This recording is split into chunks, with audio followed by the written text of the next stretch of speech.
దేవుని యొక్క మహాశ్రేష్టమైన కృపను బట్టి ఈ 7వ దిన సాయంకాల సమయమున దేవుని వాక్యములోని మరి యొక్క ప్రాముఖ్యమైన ఉపకరణమును దేవుని వాక్కు చేత అందుకున్నటకు గొప్ప సమయమును మనకు అనుగ్రహించిన త్రిత్వ దేవునికి మహిమ కలుగును గాక. ఆమేన్.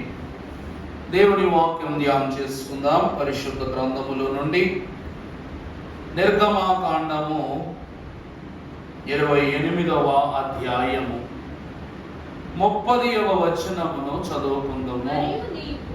మరియు నీవు న్యాయ విధాన పథకములో ఉరీము తుమ్మీము అను వాటిని ఉంచవలయును. అహరోను యెహోవా సన్నిధి వెళ్ళునప్పుడు అవి అతని రొమ్మున ఉండునట్లు అహరోను యెహోవా సన్నిధిని తన రొమ్మున ఇశ్రాయేలీయుల న్యాయ విధానమును నిత్యము భరించును. ప్రార్థన చేసుకుందాం. మహిమ ప్రభావములు గల నీ నామము చేత మమ్ములను జీవపు ఓటయగు వాక్యము ద్వారా నిత్యము పోషించి ఫలింపజేయుచున్న మా తండ్రి, నిశ్చయముగా అతడు నీ పాపముల భారమును భరించెను, శ్రమను సహించెను, శోధనను అనుభవించెను అని వాక్యములో మీరిచ్చిన గొప్ప వాక్కు అను సత్యమును బట్టి ఆ వాక్కునకు ప్రతిరూపంబగు ప్రధాన యాజకుని యొక్క న్యాయ విధాన పథకములోని సహింపునకు భరించుటకు గల సూచనయగు మరి యొక్క ఉపకరణములోని మర్మమును మేము కనుగొనుటకు ప్రతి నిత్య సూచన వరముగా మేము ఈ దినమున ఈ వాక్కును పంచుకొనుచు తెలుసుకొనుటకు సిద్ధపడి ఉండగా నీ సిద్ధపాటు ద్వారా మేము తెలుసుకున్న వాక్కును బట్టి మాకు దిద్దుబాటు ద్వారా మాలో చేరి ఉన్న ఎడబాటునకు పొరబాటునకు గల సూచన మర్మములను విపులముగా మీరు మా యందు వివరింపజేసి దీవించి మహిమ పొందుము స్వామి. తండ్రి, వాక్కును ఆరంభించుకున్నటకు ముందు తండ్రి, కాలము ఏ పరిస్థితిలో ఉన్నా కరుణలేని కాల మరణములో ప్రభువా మేము విడిపోవుటను బట్టి కనుల ఎదుట కనబడుతున్న సాన్నిహిత్యం, బంధుత్వం, ఐకమత్యం తండ్రి, పలకరింపులన్నీ ప్రభువా తదుపరి దినములోనే అస్తమించుచున్న సూర్యుని కంటే మునుపే తండ్రి మా యొక్క ఆయుర్దారములు ఆవిడైపోతుండగా తండ్రి, ఏ కుటుంబములు ఈ ధోరణిలో ఈ పరిస్థితిలో వేధింపబడుచున్నవు ఆ కుటుంబములను ప్రభువా, ఆ కుటుంబ భారమును ప్రభువా మీరు తొలగించి మీ ఆదరణ హస్తముతో మీరు వారి కన్నీరును తుడుమని వేడుకొనుచున్నాం తండ్రి.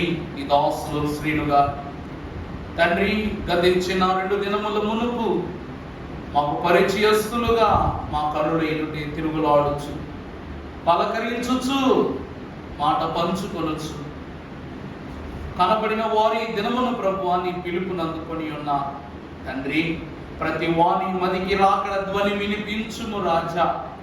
క్షితి నిమిత్తం ఇది ఏ మా ప్రార్థన అని మా తండ్రి గారు ఎందుకు వ్రాసి ఉన్నారు. ఈ దినము మాకు అగుపడుచున్నది నాయన. ఇది రాకడ పిలుపు. ఆ పిలుపు కొరకు ప్రతి మలుపును, ప్రతి గెలుపును మేము తెలుసుకొనగలిగే వాక్కును వాక్యానుబంధము ద్వారా మాకు ముడివేసి మీరు నిలువబెట్టుకుని మమ్మలను ఆత్మచేత హర్షింపజేసి రక్షించుకొనుమని వాక్కు చేత ఎందరినో బాగు చేసి పరమ మర్మములకు పాత్రులుగా మార్చుకుని ఉన్న యేసు నామమున మిక్కిలి వినయముగా బ్రతిమలాడి వేడుకొనుచున్నాము తండ్రి. ఆమేన్. ప్రభువునందు దేవుని ప్రియబిడ్డలారా, క్రీస్తు నాథుని కృపా సమాధానము మీకు కలుగును గాక. ఆమేన్.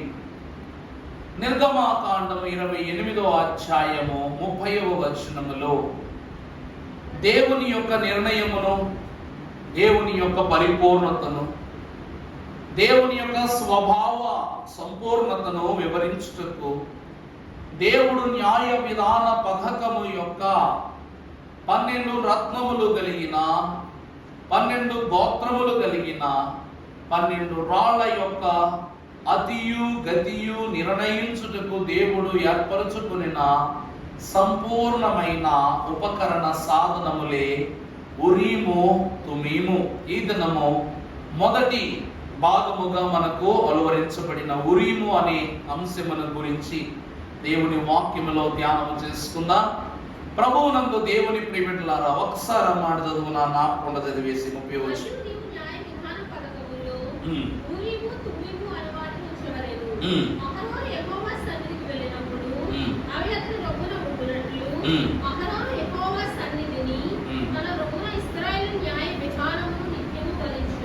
చాలు నాన్న.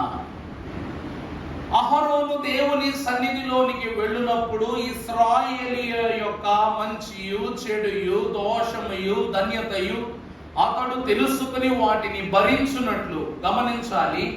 అహరోను రొమ్మునకును న్యాయ విధాన పథకమునకు మధ్య భారమును బాధ్యతను వహించుటకు దేవుడు అనుకరింపజేసిన ఉపకరణమే ఈ ఉరీము తుమీము. ప్రభువునందు దేవుని ప్రియబిడ్డలారా, మగాళ్లకు సొక్కా పుట్టేటప్పుడు ఇక్కడ జో పెడతాడు. ఎందుకు పెడతాడో తెలుసా? ఇక్కడ జోబు ఎందుకు పెడతాడో తెలుసా? ఇక్కడ వస్తువులు పెట్టుకోవటానికో, లేక పెన్నులు, లేక పేపర్లు, ఫోన్లు పెట్టుకోవటానికో ఇక్కడ జోబు కుట్టరంట. ఇక్కడ జోబు ఎందుకు కుట్టబడద్దంటే, నీ గుండె ఇంకను కూడా నీ కొరకు పని చేస్తూనే ఉన్నదని కొన్ని మార్లు జ్ఞాపకం చేయడానికి అంగీకి చొక్కా కొడతారు, ఈ జోబి కొడతారు. అంటే దాని అర్థం వస్తువులు పెట్టుకోవడానికి మాత్రమే కాదు. మరి జోబు ఇటువైపు కొట్టవచ్చు కదా, గుండె వైపు ఎందుకు కొడతారు చెప్పండి? ఇక్కడ ఎన్నో వస్తువులు భరిస్తూ ఉంటది జోబు కదండి. ఫోన్ అని, డబ్బులని, పెన్ అని, ఇలా చాలా వస్తువులు ఈ జోబు భరిస్తా. అలాగే నీ దేహము యొక్క భారాన్ని ఈ యొక్క గుండె భరిస్తూ ఉన్నదని చెప్పడానికి ఎడమవైపు అంగీకి ఏం కొడతారు? జోబు కొడతారు. ఈరోజు అహరోను యొక్క పథకమును ఇలా మడిచివేసి, లోనక మడిచిపెట్టి అల్లిక కుట్టు వేసి ఇక్కడ జోబులంటే ఒక సంచిని దేవుడు తయారు చేయమని అహరోనును గూర్చిన వివరాన్ని మోషే మహాభక్తునికి తెలియజేశారు. ఈ యొక్క న్యాయ విధాన పథకములోని వస్త్రమునకు ఒకవైపు ఉరీము అను ఉపకరణమును, మరొక వైపు తుమీము అను ఉపకరణాన్ని దేవుడు ఉంచి, ఆ పిదప నీవు ఇశ్రాయేలీయుల నిమిత్తమై నువ్వు దేవుని సన్నిధిలో నైవేద్యార్పణల నిమిత్తం సంసిద్ధుడు కావాలని తెలియజేశారంటే, మోషే మహాభక్తుడు ధరించుకుని న్యాయ విధాన పథకమునకు నిర్ణయములను సూచించుచున్న ఈ 2 పథకములు ఏమిటి అనగా నిర్ణయ పథకములు అంటూ ఉన్నారు. దేవుని వాక్యమును బట్టి చూస్తే ఇది మన అంశము ఉరీము. ఉరీము అను పదమునకు అర్థము వెలుగు. ఉరీము అను పదమునకు అర్థం ఏంటండి? వెలుగు. దేవుని యొక్క వాక్యములో మనము చూస్తే ఈ ఉరీము తుమీమును గురించి దేవుడు లేవీకాండం 8వ అధ్యాయం 8వ వచనములో కూడా రాస్తున్నారు. చదవమ్మా. లేవీకాండం ఆ పథకములో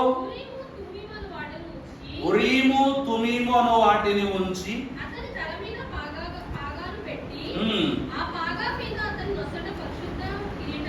కిరీటముగా. చాలు నాన్న. రెండవదిగా లేవి వంశస్థులు మోషే మహాభక్తులు రచించిన పంచకాండములలో 5 కాండములలోనూ దేవుని యొక్క ఉనికిని తెలియజేయనట్లు ఎన్నో గొప్ప మర్మములు ఉన్నవి. కానీ లేవి వంశస్థులకు అప్పగింపబడిన బాధ్యతలకు ప్రతీకగా మొదటిది ధర్మశాస్త్రమును బాగుపరచుచు, బయలుపరచుచు, బోధించుచున్న వారికి అనుగుణ్యంగా మొదటి వివరణ నిర్గమాకాండంలో రాశారు. ఇది లేవి వంశస్థుల యొక్క బాధ్యత అని చెప్పేటట్లు లేవి కాండములోనూ రాశారు. కావండి, ఒక మాట అర్థం చేసుకోండి. ఆది కాండము, నిర్గమాకాండం, లేవి కాండం, సంఖ్యాకాండం, ద్వితీయోపదేశ కాండం, 12 గోత్రాలు ఉన్నాయి. గోత్రానికి ఒక కాండాన్ని మోషే మహాభక్తుడు ఎందుకు రాయలేదు? ఒక్క లేవి వంశస్థులకు ముంగురుతుగాను సూచనదాయకముగాను ఉండేటట్లు ఈ ఒక్క గోత్రానికే దేవుడు లేవి వంశస్థులకు ఒక మార్గోపదేశకముగా ఉండేటట్లు 3 కాండములలో అనగా 5 కాండములలో మధ్య వర్తిత్వం చేయటానికి, అంతే కదండి. ఆది, తర్వాత నిర్గమ, లేవి, తర్వాత సంఖ్య, ద్వితీయోపదేశం. సంఖ్య అనగా అంకె, ద్వితీయోపదేశము అనగా 2వ మారు ఉపదేశించటం. ఈ 5 కాండములకు మధ్యవర్తిత్వం కింద లేవి వంశమునకు గుర్తుగా ఈ కాండాన్ని రచించారు. అలాగే అహరోను యొక్క న్యాయ విధాన పథకమునకు, అంటే అహరోనుకును ఇశ్రాయేలీయుల యొక్క న్యాయ విధాన పథకానికి మధ్యవర్తిత్వం చేయడానికి ఉరీమును తుమీమును దేవుడు పథకములో అమర్చాడు. ద్వితీయోపదేశ కాండము 33వ అధ్యాయము 8వ వచనం కూడా చదవండి. లేవీని కూర్చి దేవుడు ఇట్లనెను, నీ తుమ్మీము, నీ ఊరీము నీ భక్తునికి కలవు. మస్సాలో నీవు అతనిని పరిశోధించితివి, మెరీబా నీళ్ల యొద్ద అతనితో వివాదపడితివి. అతడు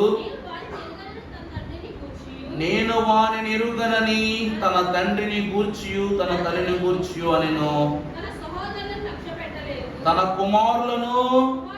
కుమారులని ఎంచలేదు. వారు నీ నిబంధనను ప్రభువునందు ప్రియపెట్టలారా, ఉరీము అను పదమునకు వెలుగు.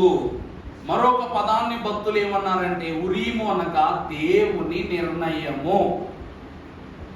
ఉరీమును పదమునకు మరో అర్థం ఏమిటండి? దేవుని నిర్ణయం అనగా ఏమిటి? నీ వాక్యము నా పాదములకు దీపము, నా త్రోవకు, అంటే నిర్ణయం ఎవరిది? నా పాదములకు దీపమై ఉన్నదే నీ వాక్యం. అంటే వాక్యాన్ని బట్టి నేను అనుసరిస్తున్నా, వాక్యాన్ని బట్టి నేను బ్రతుకుతున్నా. మరి నా త్రోవకు ఆ వాక్యం ఏమై ఉన్నది? వెలుగై ఉన్నది. కాబట్టి నేను నడుచు మార్గమంతయు యెహోవా నాకు తోడై ఉన్నాడు, యెహోవా నిర్ణయించిన త్రోవలోనే నేను నడుస్తూ ఉన్నాను. ఇక్కడ అహరోను వంశమును దేవుడు ఏర్పరచుకున్నాడు. 12 గోత్రములలో ఈ లేవి వంశము దేవునికి ఎంత ప్రత్యేకమో, ఈ అహరోను యాజక వస్త్రములలోను ఈ ఉరీము తుమీము కూడా దేవుని నిర్ణయమునకు ప్రతీకగా ఇవ్వబడిన ముఖ్యమైనటువంటి ఉపకరణాలు. ఎందుకంటే లేవి ఎలాగునైతే దేవుని మాటను విని కుమారులను విడిచిపెట్టాడు, తల్లిదండ్రులను విడిచిపెట్టాడు, సహోదరులను విడిచిపెట్టాడు, ఇలాగునే ఈ ఉరీము తుమీము యొక్క వైనమును కూడా అహరోను వంశమునకు, లేవి వంశమునకు చిహ్నముగా దేవుడు సూచిస్తున్నాడు. ఇవి దేవుని నిర్ణయాన్ని మాత్రమే. ఎలాగైతే లేవీయులు దేవుడు మాటే మా మాట అంటున్నారు, ఈ ఉరీము తుమీము కూడా దేవుని నిర్ణయాన్ని సూచించడానికి బదులుగా దేవుడి వంశానికి వీటిని యాజకత్వపు ఉపకరణాలలో ఒక ప్రాముఖ్యమైన భాగంగా ఇవ్వడం జరిగింది. ఒక భాగం మనము దేవుని యొక్క వాక్యములో చూసినట్లయితే పరిశుద్ధ గ్రంథంలో యోహాను సువార్త 8:12 మనం ఒకసారి చదువుకుందాం. మరలా యేసు, నేను లోకమునకు వెలుగును, నన్ను వెంబడించువారు ఎన్నటికి నీ చీకట్లో నడువక అమ్మా జీవపు వెలుగును కలిగి ఉందురని వారితో చెప్పాను. ప్రభు అంటూ ఉన్నారు, నేను ఈ లోకమునకు వెలుగును. ఈరోజు ఇశ్రాయేలీయుల యొక్క భారమంతయు కూడా దేని మీద ఉన్నదంటే దేవుని నిర్ణయం మీద ఉంది.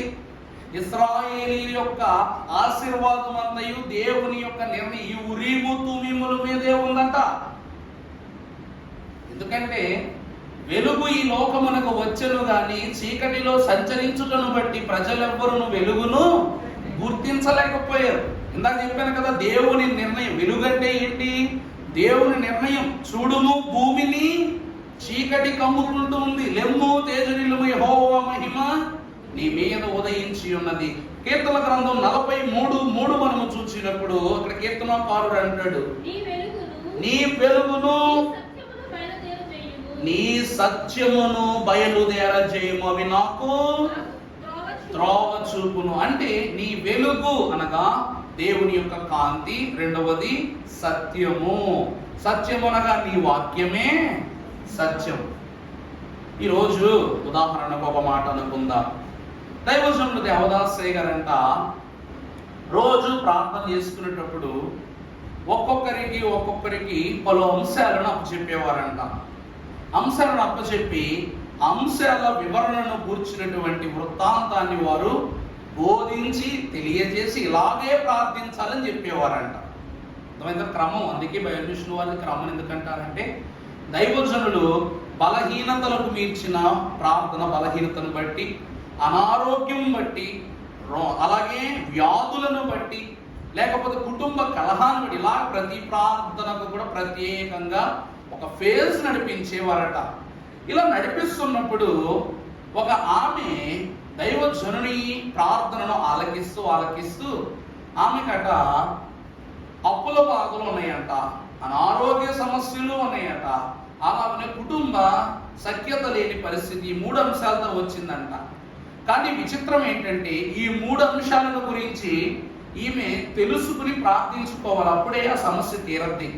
అప్పుడు ఈమె ఏం చేసిందంట, దైవజనుడు చెప్పేస్తే కుటుంబాల గురించి చేసే ప్రార్థనలోనికి వెళ్ళి బలహీనతల గురించిన అంశం చేసిందంట. ఆ వింగులోకి వెళ్ళిపోయి, స్వస్థతకి వెళ్ళిపోయి, ఆ తర్వాత బలహీనతల వింగులోనికి వచ్చేసి వ్యాధుల గురించి చేసిందంట. ఆ పక్క నుంచి ఆ పక్కకి వెళ్ళిపోయి కుటుంబం గురించి చేసిందంట. ఎలా ఉందో చూసారా? వివరణ ఎలా ఉందో చూసారా? అప్పుడు ఇలా ప్రార్థన చేయగానే అందరూ వారి అంశాలను పట్టుదలగా ప్రార్థించడాన్ని బట్టి అవి నెరవేర్పులోనికి వచ్చాయి.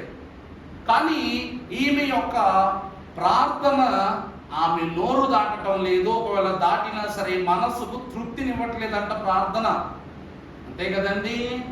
పెద్ద స్థలములోనికి వెళ్ళి ఏం పనులు చేయాలి, చిన్న స్థలములో ఉండి ఎలాంటి పని చేయాలి, చిన్న బరువు ఎత్తితే ఎలా ఉంటుంది, పెద్ద బరువు ఎత్తితే ఎలా ఉంటుంది అన్నట్లుగాను ఈమె ఏం చేస్తుందంట, కుటుంబము దగ్గర వ్యాధి దగ్గర బలహీనత దగ్గర పట్టుకొచ్చి కుటుంబాన్ని పెట్టిందంట. అప్పుడు ఈమె ఏ ప్రార్థనకు కూడా ఏం లేదు, పూర్తి లేదు. అప్పుడు అయ్యగారి దగ్గరికి వచ్చి అంటున్నది, అయ్యా ఇలా ప్రార్థన చేసిన తృప్తి లేదండి అని చెప్పేసానంటేను, తృప్తి లేనిది నీకు కాదు, దేవునికి. నీ ప్రార్థన వల్ల ఎవరికి తృప్తి కలగలేదు? దేవునికి తృప్తి కలగల. ఎందుకు అంటే, ముక్కు నొప్పి వస్తే నోటికి మందు వేసావు, నోరు నొప్పి వస్తే కడుపుకు మందు వేసావు, కడుపు నొప్పి వస్తే తలకు మందు వేసావు. అవునా కాదా? నీకు వచ్చిన వ్యాధి ఒకటి, నువ్వు చేసిన ప్రార్థన ఒకటి. అంటే నీ దేహానికి, నీ యొక్క రోగానికి తగ్గ మందు వేయకుండా నువ్వు ఏ మందు వేసావు?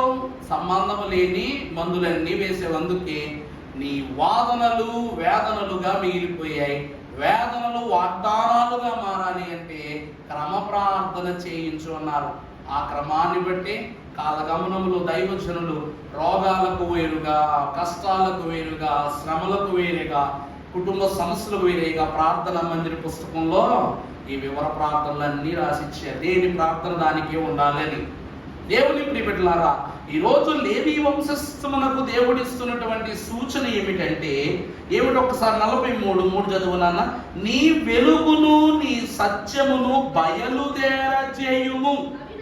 ఈరోజు అహరోను కుటుంబము అనగా అహరోను మహాభక్తుడు దేవుని సన్నిధిలోనికి వెళ్తున్నాడు కాబట్టి, ఓ దేవా, ఇశ్రాయేలీలందరి యొక్క క్రమములను నేను నా చేత పట్టుకుని నేను ప్రత్యక్ష గుడారములోనికి వెళ్తున్నాను కాబట్టి ఇప్పుడు ఈ ప్రార్థన నైవేద్యములను పరిశుద్ధముగా అర్పించుటకు గల బలమును నాకు అనుగ్రహించినట్లు నీ ఉరీమును నీ తుమీమును నన్ను బలపరచుటకు, నన్ను సిద్ధము చేయుటకు ఏం చేయి, నీ వెలుగును నీ సత్యమును బయలుదేరచేయి. నీ లోపలికి వెళ్తున్నా, నీ ప్రభావాన్ని నాపై చూపించు. అవునా కదా? నన్ను సిద్ధము చేయుమని నరుడు అడిగితే తోడ్పడనా అన్నారు. అంటే మోషే మహాభక్తుడు, ప్రభువా నేను ఐగుప్తు దేశానికి వెళ్తున్నా, నన్ను సిద్ధం చేయి అని అన్నాడు. కానీ ప్రభు ఏమిచ్చారంట? కర్ర ఇచ్చారంట. బయలుదేరు, నీకు బలాన్ని ఇవ్వడానికి నేను ఏమిస్తున్నా, నీకు కర్రనిస్తున్నాను, బయలుదేరు అన్నారంట. అహరోను యొక్క ఆత్మీయ స్థితి బలపడటానికి అతనికి చిగురించే కర్రనిచ్చాడు దేవుడు. దేవుడు ఏమిచ్చాడండి? అహరోను కర్రకు చిగురును ఫలింపును ఇచ్చేటువంటి కర్రను అతని ధైర్యపరచడానికి ఇచ్చాడు దేవుడు. దేవుని ప్రభువునందు దేవుని ప్రియబిడ్డలారా, అలాగే సంసోను కూడా, ప్రభువా నేను 1000 మంది ఫిలిష్తీయులను హతమార్చుటకు వెళ్తున్నానని చెప్పేసి ఒక ఎండిన గాడిద యొక్క దవడ ఎముకను అతను తీసుకోగానే దానికి బలాన్ని ఇచ్చి, నువ్వేగిరం సిద్ధపడి యుద్ధానికి వెళ్ళు అని ప్రభు సెలవిచ్చారు. ప్రభువునందు ప్రియబిడ్డలారా, అలాగునని నేను సర్వ క్రియలను ప్రత్యక్ష గుడారము జరిగించటకు వెళ్తున్నాను. నీ వెలుగు అను ఉరీమును, నీ నిర్ణయము అను తుమీమును, అనగా నీ సత్యము అను వాక్యమును తుమీమును నాపై బయలుదేర చేయము. ఇక అక్కడప్పుడు ఏం చేయాలి?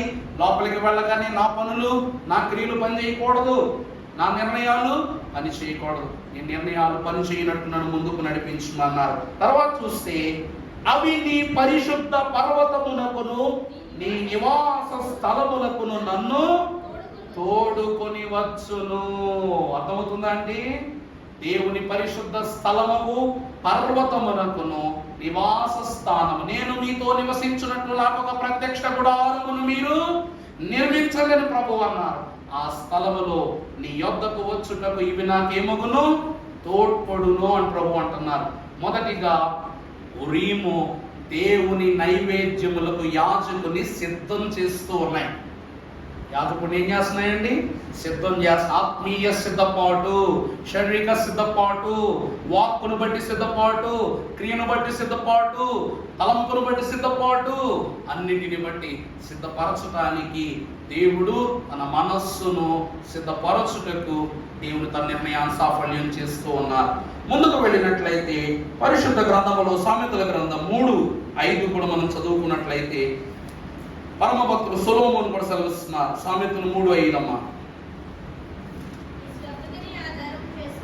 నీ స్వబుద్ధిని ఆధారం చేసుకొనక నీ పూర్ణ హృదయముతో యెహోవా యందు నీవు నమ్మకముంచుము, నీ ప్రవర్తన అంతటి యందు ఆయన అధికారమునకు. ప్రభువునందు ప్రియబిడ్డలారా, అభిషేకము పొందుటను బట్టి అహరోనుడు యాజకుడు అనే అధికారం అతనికి ఇవ్వబడింది. కానీ నిజాలకు వాస్తవానికి వస్తే అభిషేకం లేకుండా నిర్ణయం ఉంటుందా? ఈ అభిషేకం ఎన్ని వస్త్రాలు ఇతడు ధరించుకుని వెళ్ళినా దేవుని అభిషేకం లేకుండా అతడు లోపలికి వెళ్ళగలడా? అంటే దేవుడు ఏమంటున్నారు? నీ స్వబుద్ధిని ఆధారం చేసుకోకు. దేనిని ఆధారం చేసుకో? దేవుని నిర్ణయమును ఆధారం చేసుకో. అందుకే అంటారు, మేము చేయలేనివన్నీ నీవే చేసి పెట్టినావు. ఎందుకంటే మేము మా బుద్ధితో చేసే ప్రతి పని మాకేం తెచ్చి పెడద్ది? ఆలోచనతో చేసే పనులని మాకేం తెచ్చి పెడతాయి? నొప్పులు, తిప్పలు, గొప్పలు తెచ్చి పెడతాయి. అంతే కదండి? కానీ నీవు నిర్ణయించిన దాని ప్రకారము మేము ముందుకు వెళ్ళినట్లయితే మాకేమొస్తుంది అంటే ఘనత వస్తుంది, మహిమ వస్తుంది, ప్రభావం వస్తుంది. అందుకే పరమభక్తుడైన సమూయేలు దేవుని వాక్యములో నిలిచి ఉన్నప్పుడు సౌలును అభిషేకించుట నిమిత్తము దేవుణ్ణి అడిగాడు. దావీదును అభిషేకించేటప్పుడు దేవుణ్ణి అడిగాడు. ఇద్దరికి అభిషేకం ఎందుకు ప్రభువా అని ఎప్పుడు దేవుణ్ణి అడగలేదు. ఎందుకంటే దేవుని యొక్క వెలుగును ఎవరిపై ప్రసరింపజేయమని చెప్పి దేవుడు ఆజ్ఞాపించాడో సమూయేలు వారిపై నూతన క్రమాన్ని చూపించాడు. అందుకే రాజైన సౌలు ఎంత గరుడైనా సమూయేలు మాట మీరలేకపోయేవాడు, భయపడేవాడు.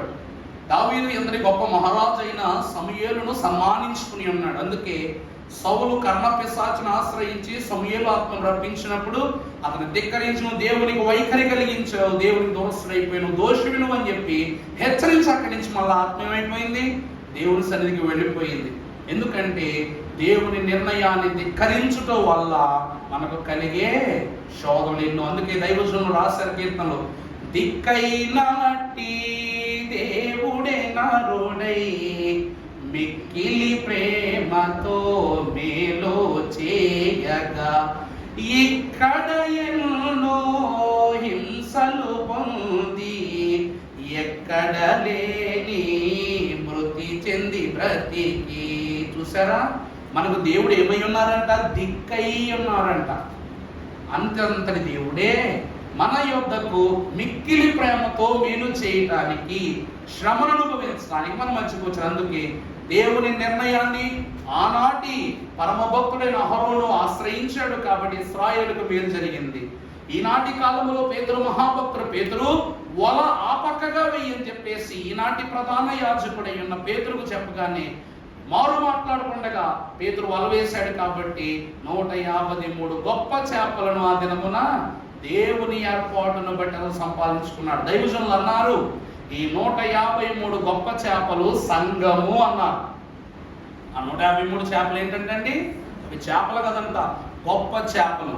దైవజనులు చెప్పారనమాట, ఈ సముద్రము లోకము, అందులో ఎన్నో రకముల చేపలు వలె ఎందరో రకాల మనుషులు ఉన్నారండి ఈ లోకంలో, అవునా కదండి. ఆ చేపలలో ప్రత్యేకింపబడి పేతురు వాక్యము అను వలను విసరగానే 153 సంఘము అను గొప్ప చేపలు ఆ వలలోనికి వచ్చి చేరుకున్నాయంట. అంటే ఇప్పుడు చూడండి, దేవుడు తన యొక్క మాట చెప్పాడు ప్రభువు, పేతురు అను యాజకుడు వాక్యమని వల విసిరాడు లోకమనే సముద్రంలోనికి. 153 గొప్ప చేపలు పడ్డాయి. దానిని బట్టి సంఘముగా దేవుడు వారిని ఆశీర్వదించుకుని ఉన్నాడంట. అలాగని ఈ 12 గోత్రాల నిర్ణయాన్ని కూడా అహరోను మహాభక్తుడు దేవుని నిర్ణయానికి విడిచిపెట్టేశాడు. దేవుని వాక్యములో ముందుకు వెళదాం. పరిశుద్ధ గ్రంథములో నుండి రెండవదిగా చూసినట్లు, మొదటిది సిద్ధపాటుకు ఉరీము సూచన ఉన్నది. రెండవదిగా చూస్తే సామెతల గ్రంథం 3:5-6 మళ్ళా చదవండమ్మా. నీ స్వబుద్ధిని ఆధారం చేసుకొనక నీ పూర్ణ హృదయముతో యెహోవా యందు నమ్మకముంచుము, నీ ప్రవర్తన ఎంతటి యందును. చాలండి. ఈ ఉరీము తుమిము అనగా ఈ ఉరీము అనేటువంటి సాధనం రెండవదిగా ఏమిస్తూ ఉంది, అధికారాన్ని ఇస్తూ ఉంది. అనగా యాజకుడు దేవుని సన్నిధిలోనికి ప్రవేశించుటకు ఏమిస్తూ ఉందంట, అధికారాన్ని ఇస్తూ ఉందంట. Entry pass. దేవుడు ఒప్పుకుంటేనే లోపలకు వెళ్తాం. ప్రభు యేసుక్రీస్తు ప్రభు వారు అంటారు, ఇదిగో గొర్రెలు పోవు ద్వారము నేనే, నా యందు నిలిచి ఉన్నవాడు మాత్రమే నా తండ్రి సన్నిధిలోనికి ప్రవేశిస్తాడు. ఇరుకు ద్వారము నేనే, పరలోకమునకు ప్రవేశించుటకు ద్వారాన్ని నేనే అన్నారు ప్రభు. అందును బట్టి ఈరోజు అహరోను ప్రత్యక్ష గుడారములో ప్రవేశించుటకు నిర్ణయముగా ఇవ్వబడిన ఉరీము దేవుని యొక్క అధికారాన్ని సూచిస్తూ ఉన్నది. ఏమి సూచిస్తూ ఉన్నదండి? దేవుని యొక్క అధికారాన్ని. నీ స్వబుద్ధిని ఆధారం చేసుకునక, చదవమాట.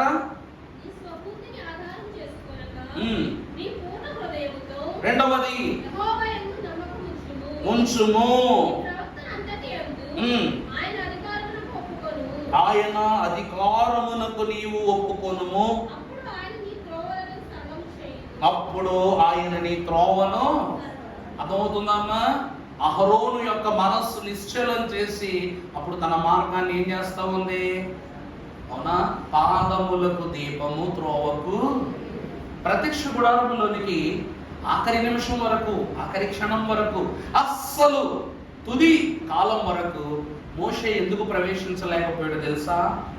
మోషేలో దేవుని శక్తి ఉన్నది కానీ, దేవుని భక్తి ఉన్నది కానీ, దేవుని తలాంతు లేదు. నవ్వుతుందమ్మా? ప్రభు అంటుంది అదే. మోషే చాలా విషయాలు దేవుణ్ణి అడిగి చేసినప్పటికీ ప్రత్యక్ష గుడారములోనికి ప్రవేశించుటకు ప్రభువా నేను లోనికి వెళ్ళనా అని ఎక్కడ అడిగినట్టు మనం చూడలేదు. నిజమా కాదా? 40 అధ్యాయాలు చదవండి. ప్రభువా ఈరోజు ఇశ్రాయేలు ప్రజలను ఎక్కడికి తీసుకెళ్ళను, ఈరోజు యాతాము సరిహద్దులో ఉన్నాం, రేపు రెఫీదీముకు చేరుకోవాలి అని ప్రభు చెప్పగానే రేపు మనం సర్వ సమూహముతో సిద్ధపడి రెఫీదీముకు వెళ్తున్నాం. అక్కడ నుండి సుక్కోతు, ఆ తర్వాత నాగా, ఆ తర్వాత ప్రేరే గుడారములను బట్టి సీను అరణ్యము మీదగా మనము ప్రయాణమై వాగ్దాన దేశము యొక్క అంతస్తులను మనం ప్రవేశించాలన్నట్లుగా ప్రతి విషయాన్ని దేవుణ్ణి అడిగాడు. సొనిగిన ప్రతిసారి దేవుణ్ణి అడిగాడు. ఇన్ని అడిగినటువంటి మోషే, ప్రభువా నేను ప్రత్యక్ష గుడారం, అంతే మొత్తం కట్టించిందంతా మోషే. ప్రత్యక్ష గుడార నిర్మాణం, మందసం ఇవన్నీ చేయించింది మోషే మహాభక్తుడే. కానీ అతనికి అందులోకి ఆహ్వానం లేదు. కారణం ఏమిటంటే దేవుని అడగలేకపోవటం. ఆనాడు ఆదాము ఏం తప్పు చేశాడు, ఈరోజు మోషే అదే తప్పు చేస్తున్నాడు. ఏమిటది? ప్రభువా దీన్ని తినవచ్చా తినకూడదా అని ప్రభు తినొద్దని చెప్పాడు. ఇదిగో నా భార్య పట్టుకొచ్చి పండు తినమంటుంది, ఇప్పుడు ఏం చేయమంటావు అని ప్రభువు ఆదాము అడగల. అలాగే ప్రత్యక్ష గుడారంలో నేను ప్రవేశించవచ్చునా అని ప్రభువుని అడగకుండా ముక్కు సుడితనంతో మొండితనంతో ముందుకెళ్ళాడంట. ఎలాగానే అక్కడ ఉన్నటువంటి మహిమకు మోషే మహాభక్తుడు ఆ స్థలములో నిలవలేకపోయాడు. అందుకే దేవుడు అంటున్నా, నీ స్వబుద్ధిని ఆధారం చేసుకొనక నీ పూర్ణ హృదయముతో యెహోవా యందు నమ్మిక ఉంచుము. అహరోను మహాభక్తుడు 12 గోత్రాలకు లేవీ వంశమే ప్రశస్తమైన గోత్రమని బోధించడానికి గాను 12 గోత్రాల కర్రలను తీసుకొచ్చి మందసంలో ఉంచినప్పుడు దేవుడు నిర్ణయించిన లేవీ వంశస్థుల యొక్క కర్రే ఫలించింది. ఇది దేవుని నిర్ణయమా కాదా? అహరోను దేవుని వైపు చూచి ఈ నిర్ణయాన్ని చెప్పాడు. కానీ దేవుని వ్యాకులతను బట్టి చూస్తే మోషే మహాభక్తుడు, నా యొక్క అద్భుతములు చేయు కర్ర ఉన్నది కాబట్టి దీనిని అధికారం చేసుకుని నేను మందసంలోనికైనాను, దీన్ని ఆధారం చేసుకుని నేను దేవుని సన్నిధిలోనికి వెళ్ళిపోవచ్చు అనుకున్నాడు. కానీ అధికారంగా కావాల్సింది కర్ర కాదు, మనస్సు. ఈ పూర్ణ హృదయముతో నీ పూర్ణాత్మతో నీ దేవుడైన యెహోవాను నువ్వేం చేయాలి? సేవించాలి. అదే గొప్ప లక్షణమని ప్రభు వాక్యం సెలవిస్తుంది. ఆ పని మోషే చేయలేదు. తర్వాత నీ ప్రవర్తన అంతటి యందు ఆయన అధికారమునకు ఒప్పుకొనుమప్పుడు ఆయన నీ త్రోవలను. మోషే మహాభక్తునికి కలగని భాగ్యము అహరోను వంశస్థులకు వెలుగుగా దేవుడు అనుగ్రహించాడు. రెండవదిగా ఈ ఉరీము మోషేకు కర్రనిస్తే దేవుడు అధికారముగా ఉండుటకు చెప్పాక ఈ 2 రాళ్ళు వాక్యాన్ని బట్టి చూస్తే ఆ బండ క్రీస్తే, చిన్నదైనను పెద్దైనను అంతే ఆధారం చేసి దేవుళ్ళలోనికి పంపాడు. ఇవి దేనికి గుర్తు, దేనికి సూచన అనగా రోమా 12:2 మనం ఒకసారి చదువుకున్నట్లయితే, రోమా 12:2 మీరు ఈ లోక మర్యాదలను అనుసరింపక ఉత్తమమును అనుకూలమును సంపూర్ణమునైన దేవుని చిత్తమేదో పరీక్షించి మీరు తెలుసుకున్నట్లు ఈ మనస్సు మారి అర్థమైందండి. మోషే సినాయి పర్వతం ఎక్కి దేవుని యొక్క ముఖ కాంతి పొందుకొనుటను బట్టి ఇశ్రాయేలు ప్రజలైన వారికి ఎదురుగా వచ్చినప్పుడు, మోషే నీ ముఖాన్ని మేము చూడలేకపోతున్నాం, మా ముఖాన్ని కాస్త వస్త్రము వేసి కప్పుకో అన్నారు. కానీ అహరోను మహాభక్తుడు ప్రతి సంవత్సరము ప్రత్యక్ష గుడారములోనికి వెళుతున్నాడు, దేవుని మహిమను చూస్తున్నాడు, వస్తున్నాడు. కానీ ఎవరునూ కూడా అహరోను నీ ముఖమును కప్పుకో, లేక నీ యాజక వస్త్రముల యొక్క మహిమను మేము చూడలేకపో కప్పుకోనల్లా.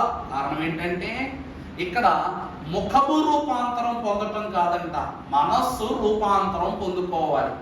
ఆ భాగ్యం అహరోనుకు ఉన్నది కాబట్టి దేవుని వాక్యం అంటుంది, స్వబుద్ధి చేత చేస్తే అన్నీయు లోకానుసారమైన క్రియలే. అదే దేవుని యొక్క సుబుద్ధి చేత చేస్తే, అందుకే అంటారు కదా, స్వనీతిని త్రుంచు సునీతిని దయచేయునన్నారు, కనుక నాకేమి కొదువా నాదుడుండా అన్నారు. ఈ రోజున ఈ ఉరీము దేవుని యొక్క చిత్తాన్ని లేక సత్యాన్ని బోధిస్తూ ఉంది లోనికి వెళ్ళటానికి. మూడవదిగా మీరు చూసినట్లయితే యోహాను సువార్త 17:17 సత్యమందు వారిని ప్రతిష్ఠ చేయుము. సత్యమునందు వారిని ప్రతిష్ఠ చేయుము. నీ వాక్యమే నీ వాక్యమే సత్యము. సత్యము. నీవు నన్ను లోకమునకు పంపిన ప్రకారము నేను వారిని లోకమునకు పంపితిని, వారును సత్యమందు ప్రతిష్ఠ చేయబడినట్లు వారి కొరకై నన్ను ప్రభువునందు దేవుని ప్రియబిడ్డలారా, నీ వాక్యమే సత్యము. సత్యమునందు ప్రతిష్ఠ చేయుటనగా దైవజనులు అన్నారు. బైబిల్ మిషన్ను స్థాపించినది ఎందులకు అని లోకం అడిగినప్పుడు అన్నారంట, వాక్యమును అనగా మార్టిన్ లూథర్ కింగ్ గారు మహాభక్తుడు, ఆయన గొలుసుల మధ్యలో ఉన్నటువంటి వాక్యాన్ని, ఆ కాలంలో గొలుసుల మధ్యలో అసలు వాక్యాన్ని ముట్టుకొనుటకు కూడా అధికారం అర్హత లేకుండా రోమా అధికారులైన వారు దానిని బంధించేశారు. అలాంటి వాక్యం ఆ రోజుల్లో కరపత్రాలు కొనుక్కునేవారంట. పాప క్షమాపణ నిమిత్తం ఆ కరపత్రాలు ఏం చేసేవారు? కొనుక్కునేవారు. అలాగున్న బంధకములో ఉన్న బైబిల్ను ప్రజల మధ్యకైతే తీసుకుని రాగలిగారు, కానీ ప్రజల జీవితములలో ప్రభావితము చేయబడేటట్లు ఎవరు కూడా దానిని బోధించలేకపోయారట. అర్థమవుతుందా అండి? ఈరోజు మనం ఎన్నో విషయాలు చూస్తూ ఉంటాం. నీకు పలానా వస్తువు కావాలి, కానీ ఆ వస్తువు నాకు వాడటం రాదండి, ఆ వస్తువు నేను ఎప్పుడు చూడలేదండి, అవునా కదా? ఇప్పుడు ఉదాహరణకు మన రాకడ జయమ్మ గారిని తీసుకుని వెళ్ళి విమానం తోలమని కూర్చోబెట్టేసాము అనుకోండి, ఏమంటారు రాకడ జయమ్మ గారు? అయ్యగారు, నేను ఇప్పటి వరకు విమానము ఎక్కి కూర్చుంటానికే గజ గజ వణిగిపోతాను నేను, అలాంటిది మీరు విమానం తోలమని చెప్తున్నారు ఏంటండి అంటారు. లేయమ్మ గారిని తీసుకుని వెళ్ళి వాళ్ళ మనవడు ఆటో సీట్లో కూర్చోబెట్టి, లేయమ్మ గారు రండి మనం ఒక రౌండ్ వేసి వద్దామన్నారు అనుకోండి, ఆవిడేమంటారు? అమ్మో ఎందుకు వచ్చిన గొడవ పెట్టావు, చిన్నప్పటి నుంచి నేను బండి ఎక్కిందే లేదు, సైకిల్ మీద తిరిగిందే లేదు, ఎక్కడ దూరమైన నడిచి వస్తాను కానీ నేను తెప్పలు పడనండి అంటారు. అవునా కదా? అవునా కదా? చల్లగా అయిపోతాయి. ఇప్పుడు వాక్యం ఏమంటూ ఉన్నదంటే ప్రియులారా, ఒక్కసారి నా మాట చదువు తల్లి. సత్యమందు వారిని, మార్టిన్ లూథర్ కింగ్ మహాభక్తుడు వాక్యములో ఎన్నో గొప్ప గొప్ప సంగతులు, దేవుని యొక్క మహిమ ఉన్నదని అతనికి తెలుసును, కానీ ఎంత మాత్రమునకని, ఎంత విస్తారమని, ఎలాగున బోధించాలని, ఎలా అందించాలని, అది కాలోచితమైన బోధ, కాలక్రమమును బట్టి కాపరి బోధ, శ్రమ బోధ, శోధన బోధ, పరలోక బోధ, పరిత్యాగ బోధ అని ఏ బోధలో అని తెలీదు. అవునా?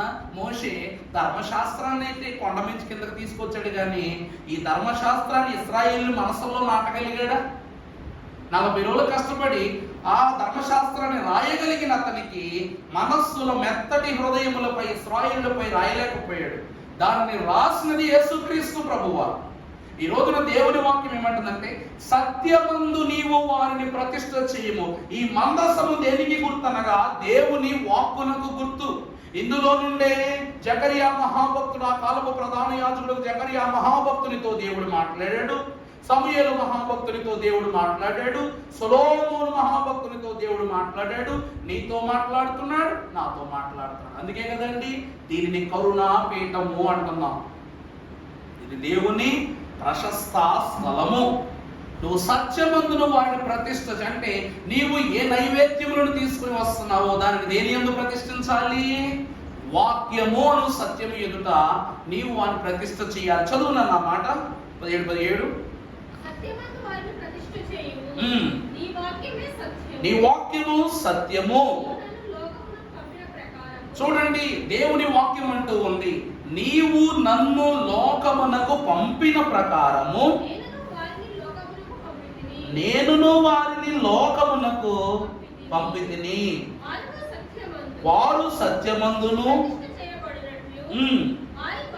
వారి కొరకై.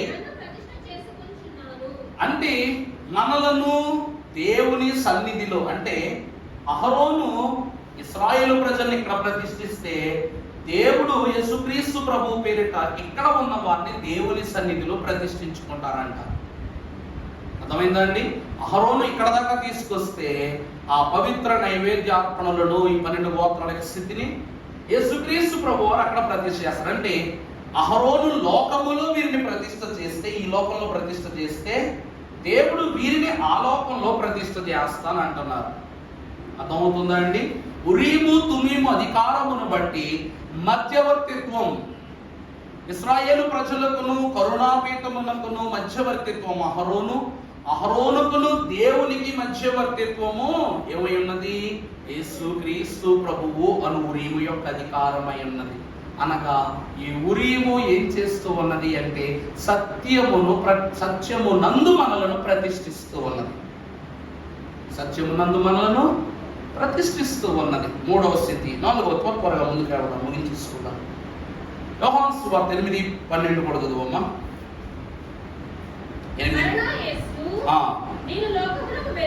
నేను లోకమునకు వెలుగును, చీకటిలో నడువక జీవపు వెలుగు కలిగి ఉండునని వారితో చెప్పెను. ఇప్పుడు 1:9 కూడా చదవండి. నిజమైన వెలుగు ఉండెను, అది లోకమునకు వచ్చుచు ప్రతి మనుష్యుని వెలిగించుచు ఉన్నది. లోకమాయన మూలముగా కానీ లోకమాయనను ప్రభువునందు ప్రియులారా, ఈరోజు ప్రత్యక్ష గుడారములో ఒక వెలుగు ఉంది. ప్రత్యక్ష గుడారములో ఒక వెలుగు, ఒక కాంతిని దేవుడు ప్రజ్వలింపజేస్తూ ఉన్నాడు. కానీ దేవుని వాక్యం అంటూ ఉంది, నిజమైన వెలుగు. నీకు వెలుగుకు నిజమైన వెలుగుకు ఎంత వేరు అనగా తేడా ఉన్నది అంటే, దేవుని వాక్యాన్ని బట్టి మనం చూస్తే సూర్యుని మనము కంటితో చూడలేము, కానీ యేసుక్రీస్తు ప్రభువును కళ్ళారా చూసుకున్నాం కదా, ఉన్నా కదా. ఈ లోకమునకు వెలుగుగా వచ్చిన దేవుని కుమారుని మాత్రం ఎంత దగ్గరగా చూసాం. అందుకే ఆ కాలంలో ఓ మహానుభావుడు అన్నాడంట, అంటే అప్పుడు గొడవలతో, బాధలతో, శోధనలతో కొట్టుకు సస్తా ఉంటే ప్రజల దగ్గరికి వచ్చి అన్నాడంట, ఆ కాలంలో ఒక అధికారం అంటే ఒక నెపోటిజం అన్నమాట, వేరుతారు అనేటువంటి ఒక విధానం ఉండేది. ఎలాగా? దేవుణ్ణి మేమే ముందు చూడాలి, గర్భగుడి దగ్గర బ్రాహ్మణుడు ఉండాలి, గర్భగుడి దాటిన తరువాత అక్కడ నుండి వైశ్యులు, శూద్రులు ఇలా ఉన్న తర్వాత చివరికి వచ్చేవారు అంటరాని వారు రోడ్డు మీద ఉండి దేవుని దర్శించుకొని ఉండేదంట. అప్పుడు ఆ కాలంలో ఒక విప్లవకారుడు అన్నాడంట, దేవుని కొంతమంది ఇక్కడి నుంచి చూస్తారు, కొంతమంది అక్కడి నుంచి చూస్తారు, కానీ దేవుడు అందరినీ పైనుంచే చూస్తాడు అన్నాడంట. ఎంత గొప్ప మాట చూసారా? మనమైతే దేవుని ఎక్కడి నుంచి చూస్తాం? దగ్గరగా చూస్తాం, బయట నిలబడి చూస్తాం, కానీ దేవుడు నిన్ను నన్ను కూడా ఎక్కడి నుంచి చూస్తాడు? పైనుంచే చూస్తాడు అన్నాడంట. అంటే ఇక్కడ ఉన్నది వెలుగు, కానీ అక్కడ ఉండి నిజమైన వెలుగుగా దేవుడు అందరికంటే, సూర్యుడు గొప్పవాడింట్లోనూ ప్రకాశిస్తాడు, చండాలుడింట్లో కూడా ప్రకాశిస్తాడు, అవునా కాదా? అలాగే దేవుని ఆశీర్వాదము ప్రతి వాని యందును సంపూర్ణముగా నిలిచి ఉన్నదని సెలవిచ్చుటకే దేవుడు తనను తాను వెలుగుగా ఈ లోకములోనికి ప్రస్తావించుకున్నవాడని. నేను నిజమైన వెలుగును, చదువమ్మా మాట, ఉండెను, అది లోకములోనికి వచ్చుచు ప్రతి మనుషుని వెలిగించుచున్నది. చూసారా మాట ఎలా ఉందో? ఈరోజు గాదు గోత్రము, దాను గోత్రము, ఈ 2 గోత్రములు కూడా దేవుని నుండి వేరైపోయిన గోత్రాలు. కానీ అహరోను పథకములో గాని, దైవ సాన్నిధ్యములో గాని ఈ 2 గోత్రాల యొక్క స్థితిని దేవుడు విడిచిపెట్టలేదు. వారికి వెలుగిచ్చాడో వీరికి ఆ వెలుగునే ఇస్తున్నాడు దేవుడు. అందుకే ఇది లోకములో ప్రతి ఒక్కరి మీద అది ప్రకాశించుచున్నది. ఆయన లోకములో ఉండెను, లోకమాయన మూలముగా కలిగెను. అర్థమైందండి? మంచి చెట్టును పుట్టించిన దేవుడే విషపు వృక్షాలను కూడా పుట్టించాడు. విషపు వృక్షములను పుట్టించిన చోట నుండి ఫలింపునిచ్చే వృక్షాలను అక్కడే పుట్టించాడు. అందువలన నేలను దేవుడు విషమయం కానివ్వలేదు కదా.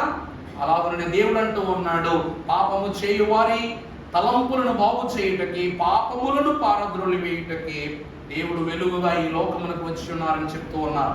అహరోను వంశమును దేవుడు నిలవబెట్టుకున్నది ఎందుకు అనగా ప్రతి వంశము యొక్క స్థితిని పరిశుద్ధముగా ప్రతిష్ఠించటానికి, వెలుగులో ప్రతిష్ఠించటానికి దేవుని వాక్యమా. అందుకే దేవుని యొక్క సూచన చివరి మాటగా ఒక మాట తెలుగుతాము. హెబ్రీ పత్రిక 5:14 మనం ఒకసారి చూసినట్లయితే పౌలు మహాభక్తుడు ఆఖరి మాటగా సెలవిస్తున్నారు. హెబ్రీ 5:14 మా వయస్సు వచ్చిన వారు మేలు కీడులను వివేచించుటకు అమ్మా సార్థకము చేయబడిన జ్ఞానేంద్రియములను కలిగి ఉన్నారు. ప్రభువునందు దేవుని ప్రియమిట్లారా, వయస్సు వచ్చిన వారు, దేవుని యొక్క వాక్యమును బట్టి మనం చూస్తే వయస్సు వచ్చిన వారు ఏంటి? నెరిసిన వెంట్రుకలు దేనికి గుర్తు? దేనికి గుర్తు? చెప్పండి, గట్టిగా చెప్పండి. ఘనతకు గుర్తు. ఇక్కడ వాక్యం అంటుంది వయస్సు వచ్చిన వారు అభ్యాసము చేత మేలు కీడులను వివేచించుటకు. అంటే అహరోను ఇప్పుడు ఈ 12 గోత్రాలలో అహరోను వీళ్ళకు పెద్ద నెరిసిన వెంట్రుకలు కలిగినోడు. అందుకే అహరోనుకు వివేచన జ్ఞానం ఉంది. ఈ ఉరీము నిర్ణయం అంటే మంచి ఏదో చెడేదో చెప్పడానికి దేవుడు ఇచ్చిన ఒక సత్కార్యమైనది. ఈరోజు త్రాసు మనం ఒక పక్క పెట్టుకుంటాం. త్రాసు వేసి ఇటు పక్కన దానికి తగిన బరువును పెట్టి ఇటు పక్కన తగని బరువును పెట్టి రెండిటి యొక్క వివరాన్ని తెలియచేస్తుంది. అవునా కాదండి? ఇటువైపు సరుకు పెడతాం, ఇటువైపు బరువు పెడతాం, ఒత్తిడి బరువు పెడతాం. ఈ బరువుకు తగ్గట్టు ఈ వస్తువు తూగితే దానికి ఒక విలువ లేకపోతే ఒక సరుకుకు రేటు కట్టి చేస్తాం. ఈ రోజున దేవుడు కూడా ఏం చేస్తున్నాడంట? మంచి చెడు యొక్క త్రాసును నిర్ణయించుటకు దేవుడు వివేచన జ్ఞానాన్ని ఇస్తున్నాడు. ఈ రోజు ఎన్ని మిషన్లు వచ్చినా ఈ త్రాసుకున్నంత విధానం ఎక్కడైనా ఉంటుందా? బంగారపు కొట్లో ఉంటుంది చూడండి, ఎంత బాగుంటుందో. అది చిన్నప్పుడు ఎంత ముద్దు వచ్చిందో అది అడిగేవాడిని నేను, నాకు ఇమ్మని. అమ్మగారు బంగారం కొట్టుకాడ తీసుకెళ్తే చిన్నది బుల్లిగా ఉంది అన్నమాట. చిన్న గ్రాముల్లో వేసినా కూడా భలే చూపిస్తే నేను ఆడుకుంటాను, నాకు ఇవ్వండి అంకుల్ అంకుల్ అనేవాడిని నేను. అంత ముద్దుగా ఉండేది అది. ఈ రోజుకి కొన్ని చోట్ల ఈ గోల్డ్ స్మిత్ బంగారం పనిచేసే వాళ్ళు ఆ పద్ధతులనే వాడతారు. కారణం ఏమిటంటే ప్రియబిడ్డలారా, ఈ యొక్క తలంపు, ఈ ఉరీమును తలంపు మానవుని యొక్క మంచి చెడుల యొక్క వివేచనను అది తారతమ్యం చేయకుండా నిర్ణయదాయకంగా మార్చి మాట్లాడుతుందట. యాకోబు భక్తుడు అంటాడు, 1వ అధ్యాయం 5వ వచనంలో యాకోబు పత్రికలో రాస్తాడు. చూడాలది యాకోబు 1:5. మీలో ఎవరికైనాను చూడండి, మీలో ఎవరికైనాను జ్ఞానము కొదువుగా ఉన్నదా? అతడు దేవుని అడగవలెను, ఆయన ఎవరిని గద్దింపక అందరికీ. అర్థమవుతుందా అండి? మీలో ఎవరికైనా జ్ఞానము కొదువుగా ఉన్నదా? అహరోను అతని వంశమునకు ఏం కావాలి? దైవిక జ్ఞానం కావాలి. అందువలన ఈ ఉరీము దేవుని యొక్క జ్ఞానాన్ని, వివేచనను అతని కలిగిస్తుంది. కాబట్టి దేవుడు దానిని వారికి అనుగ్రహిస్తున్నాడు. అందుకే కోపం, పాపం, లోకం, పాపం అని ఇలాంటివన్నీ కూడా మంచి చెడు ఆలోచనలో పెట్టుకుని దేవుడు ముందుకు నడిపిస్తున్నాడు ఆ కుటుంబాన్ని. ఉరీము వెలుగు. మంచి ఆలోచన వెలుగా కాదా? మంచి అధికారం వెలుగునిస్తుందా లేదా? మంచి దీవెన వెలుగే, మంచి ఆశీర్వాదం వెలుగే. ఇవన్నీ కూడా వెలుగు సంబంధమైన క్రియలే. చివరిగా దేవుని యొక్క వాక్యాన్ని ముగిస్తూ పరిశుద్ధ గ్రంథములో నుండి ఫిలిప్పీ 2:15 ముగింపు మాట. నిష్కలంకులను అనింద్యులునైన సనుగులను సంశయములను మాని సమస్త కార్యములను చేయుడి. ప్రభువునందు దేవుని ప్రియబిడ్డలారా, చివరిది సాక్ష్యము. దేవుని కార్యములను చేయు సాక్ష్యము. ఇదిగో ఇక్కడ దేవుని నిర్ణయమే పరిపూర్ణముగా అందించబడి ఉన్నదని చెప్పుటకు దేవుడు ఉరీమును దేనికి ఇస్తూ ఉన్నాడు? సాక్ష్యంగా ఇస్తూ ఉన్నాడు. ఈరోజు నీకు పాపము నుండి విమోచన కలిగింది అని చెప్పటానికి యేసుక్రీస్తు ప్రభువును చూపించే శక్తి మనకు లేదు, కానీ సిలువను చూపించే శక్తి మనకు ఉందా లేదా? ఉందా లేదండి? నీకు కళ్ళు ఎలా వచ్చాయి అంటే డాక్టర్ గారు ఆపరేషన్ చేశారు, మంచి మందులు ఇచ్చారు, నాకు కళ్ళు బాగా కనబడుతున్నాయి అంటాం. అప్పుడు మనం అంటాం, ఏ మందులు ఇచ్చారు అంటే మందు బిళ్ళలు చూపిస్తాం. ఈ మందులు ఎలా పనిచేసినాయి అంటే ఏం చెప్పగలం? నా మాట అర్థమవుతుందా అండి? ఈరోజు బిళ్ళ వేసుకున్నాను, జ్వరం తగ్గింది అంటావు. బిళ్ళేది? ఏమి బిళ్ళ వేసుకున్నావు అంటే ఇదిగో ఈ బిళ్ళ వేసుకున్నాను ఇస్తావు. ఈ బిళ్ళ లోపల ఎలా పనిచేసిందంటే ఏం చెప్పగలం? దేవుని వాక్యం కూడా అంతే. అక్కడ ఏమనుందో చెప్పండి, చదువులన్నమాట. నిష్కలంకులను అనింద్యులను అయ్యున్న సనుగులను సంశయములను మరి, అంటే ఇలా జరిగిందా అలా జరిగిందా ఏం జరిగింది ఎప్పుడు జరిగిందనే సనుగులను, ఈ నోటి తుల్యత కలిగిన మాటలను మాని సమస్త కార్యములను దేవుని చిత్తమును బట్టి చేయుడి. అందుకే నేను చేయలేనివని నీవే చేసి పెట్టినావు రక్షకానా, వందనాలన్నా. యాయీరు కుమార్తెను ప్రభువా నువ్వు ఎలా బతికించావు నాకు చెప్పు అని పేతురు అడగలేదు. ఆ కుమార్తె తల్లి అడగలేదు, ప్రభువా లాజరును బ్రతికించావు కదా, అతను ఎలా బ్రతికించావు మాకు చెప్పు మేము బ్రతికిస్తామని శిష్యులు అడగలేదు, లోకం అడగల. ఎందుకంటే మనము చేయలేని పనులు కాబట్టి మనం అడుగుటకు ఏమాత్రమును అర్హులము కాము. ఇక్కడ దేవుని యొక్క వాక్యాన్ని బట్టి మనము చూస్తే ఈ ఉరీము దైవాధికారమును సూచించి స్వస్థత, ఆరోగ్యము, దీవెన, అభివృద్ధి, క్షేమము, సమాధానము ఇలాంటి ఎన్నో స్థితులను మనకి ఇస్తుంది. కాబట్టి దేవుడు ఇస్తున్నప్పుడు గప్షిప్ తీసుకోవాలి అంతే తప్ప ఇది ఎందుకు ఇచ్చావు ప్రభువా, అది ఎందుకు ఇచ్చావు ప్రభువా, రంగు బాలేదు ప్రభువా, రుచి బాలేదు ప్రభు అంటే ఎలా ఉంటది? ఎలా ఉంటది? దేవుని అవమానపరిచినట్టు, దీవెని అవమానపరిచినట్లు ఉంటది. అందుకే మన తండ్రి గారు అంటున్నారు, బైబిల్ మిషన్ను స్థాపించినప్పుడు ప్రభు అన్నారంట, ఇది సర్వదేశములకు కల్పవృక్షమవుద్ది అన్నారు. అంటే దాని అర్థం అన్ని మిషన్లు ఈ మిషన్లో కలిసిపోతాయి. మనం మాకు ఫెలోషిప్ మీటింగ్ జరిగింది, జరిగితే అక్కడ మీ అభిప్రాయాలు చెప్పండి అని చెప్పేసి చెప్తుంటే ఒక అయ్యగారు నిలబడి, అయ్యగారులండి ఎవరో ఏమనుకోవద్దు, నేను ఇలా అంటున్నానని. దైవజనులు దేవదాసయ్య గారు అన్నారు, రాకడ వచ్చినప్పుడు అన్ని మిషన్లు బైబిల్ మిషన్లో కలిసిపోతాయి అన్నారు. అంటే మీరు అందరూ వేరే వేరే మిషన్ వాళ్ళు బైబిల్ మిషన్లో కలిసిపోతారు అనగా నేను అందరూ మొఖాలు మాడిపోయినాయి అన్నమాట. మాడిపోతే అప్పుడు అన్నారు, అయ్యగారు ఇలాంటి మాటలు ఇక్కడ మాట్లాడకూడదు, ఎందుకు వాళ్ళ మనోభావాలు దెబ్బతింటాయి, ఇలా మాట్లాడకూడదు అన్నారు.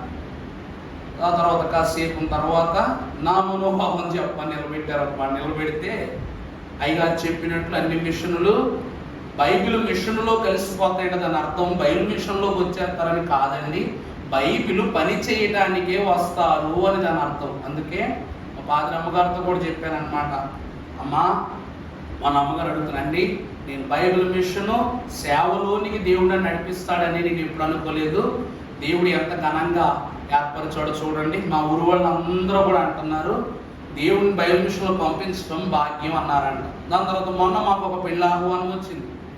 ఆ చుట్టాలు వాళ్ళు కూడా వాళ్ళ సంఘములో వాళ్ళ పెదనాన్నగారి అమ్మగారి పాస్టర్ గారికి పెదనాన్నగారి సంఘంలో దగ్గరగా 3-4 వివాహాలు ఎన్నో జరిగినాయి అంట. వాళ్ళందరూ బైబిల్ మిషన్లోకి వెళ్ళారంట. అంటే చూడండి, బైబిల్ మిషను వధువు సంఘ వైవాహిక ఏర్పాటుకు ఏర్పరచబడిన మిషన్. అంటే ఆ కాల వివాహము జరిగించడానికి ఈ కాలములో దేవుడు పరిశుద్ధ కన్యకలుగా ఎందరో బిడ్డలను బైబిల్ మిషన్ బిడ్డలుగా మారుస్తున్నాడు, విస్తారం చేసేస్తున్నాడు. ఎవరైనా అనుకుంటారా చెప్పండి, సంఘం నుంచి లాక్కెళ్తాలు దోచుకెళ్తాలు కాదు, వివాహ రూపములోనే దేవుడు తన మిషన్ను కట్టుకుంటున్నాడు, బైబిల్ మీ పని కొరకు పిలుచుకుంటున్నాడు. ఈ పనిని ఎవరైనా ఆపగలరా? ఇది చుట్టరికం బంధుత్వాన్ని ఇచ్చే మిషనే కానీ ఆ భారాలు బాధలు నొప్పులు పుట్టించే మిషను కాదు. అందుకే దేవుని ప్రియబిడ్డలారా, బైబిల్ నేను చెప్పగా బైబిల్ మిషన్లోనికి వచ్చిన మీకు శుభము శుభము అన్నారు అయ్యారు. దేవుని ప్రియబిడ్డలారా, అహరోను వంశమునకు ఈ ఉరీము అన్నది దేవుని నిర్ణయము. అలాగని బైబిల్ మిషన్లోనికి వచ్చుటకు బైబిల్ మిషను అనే ఈ పరిశుద్ధమైన ఏర్పాటు మనకేమై ఉన్నది? ఆ దేవుని నిర్ణయమై ఉన్నది. కాబట్టి ఉరీం అనగా వెలుగు. పరలోకములో బైబిల్ మిషన్ వెలుగుతోనే దేవదేవుడు బంగారు అక్షరాలతో లిఖించినట్లుగా వెలుగై ఉన్న దేవుడు మన మిషన్ ద్వారా, దేవుని పని ద్వారా, పరిశుద్ధ యాజక సమూహం ద్వారా ఎన్నో చోట్ల ఘనక్రియలు జరిగిస్తున్నారు. కాబట్టి దేవుని ఉనికిని బట్టి ఈ యాజకత్వము, ఈ దేవుని సేవా స్మృతి నిత్యము నిరంతరం నిలిచి ఉన్నట్లు వెలుగై ఉన్న దేవుని యొక్క అధికారము రాకడ కాలములు మన యందు నిలిచి సర్వాధికారి అయిన దేవుడు మన క్షేమముగా పరలోక సౌధమునకు నడిపించుకుని దీవించును గాక. ఆమేన్.